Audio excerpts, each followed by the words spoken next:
Yo, what's up mga par? I'm Kuis J, no? So, welcome back dito sa ating channel at meron lang tayong share no, na bagong update kay Meta Fastest, no? So, yung recent update nila, so required na yung bawat rider o hinete natin na magkaroon ng Meta Suit at Meta Helmet. So, tara, silipin natin yan at browse natin yung update kay Meta Fastest. So yun guys, no? So dito tayo ulit kay Meta Pastes or Meta F Global. So ayan, yung bagong update, required na magkaroon tayo ng Meta Suit at Meta Helmet. So makikita natin yan sa shop. So yan, yan rider. So yun, upgraded na rin yung interface ng shop ha. So sa mga nakapanood ng previous stream, no? So hindi ganito dati yung UI ng shop nila. So updated na, medyo futuristic at advanced na. So dito tayo sa rider. So yun nga guys, required to pag may mga horse kayo, kailangan nyo ng jockey. So kung ano yung rarity ng horse nyo, kailangan yun din yung rarity ng jockey nyo. So gaya nito, male and female, legendary. So meron dyan, yan, pwede nyo bilan hairstyle. So yan, merong epic, merong rare at merong common. So tapos bilan nyo ng costume kung anong gusto nyo. So ito yung bagong requirements ngayon, yung male Meta helmet, so at saka female and male kung anong jockey nyo. So legendary yan pero para sa lahat yan. So equipable sa lahat ng jockeys kung ano mang rarity ng jockey nyo. So mabibili siya 20 USD. Tapos kailangan nyo rin nung suit.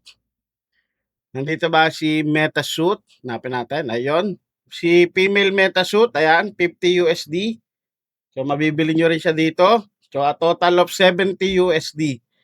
At male Meta suit. So kung bibili kayo no ng common horse 100 USD, tapos yung Meta suit 50, that's 150 plus helmet 20, so 170.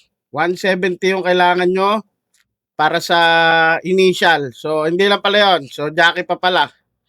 So yung jockey na common 50. So all in all 220 USD. Kung gusto nyo kayo yung may-ari nung NFT horse. No? So hindi naman totally kailangan nyo yun para makapaglaro ng Meta Passes. So merong 30 days free rental period si Meta F.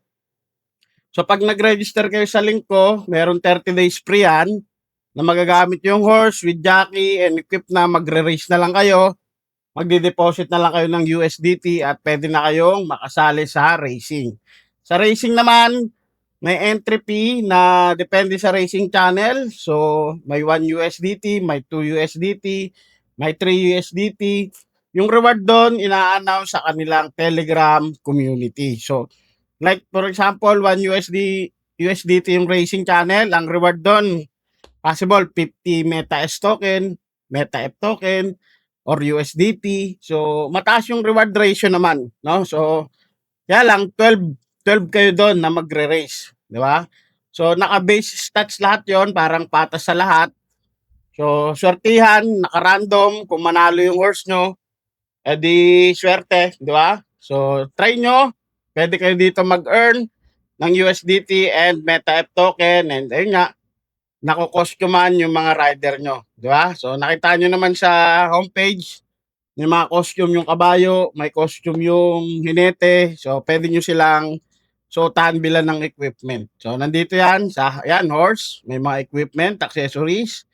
Pwede nyo bilhin, rider, hairstyle, and others. So, yung mga pang-adjust ng stats, pangalan. So, pwede nyo pangalanan yung horse nyo. So, ayan, si Meta Pastes. Sinare ko lang sa inyo yung important update para lagi tayong updated kay Meta Pastes at kung gusto nyo maki-karera, abangan nyo yung stream natin ha, dyan sa page natin. Follow for more. Peace!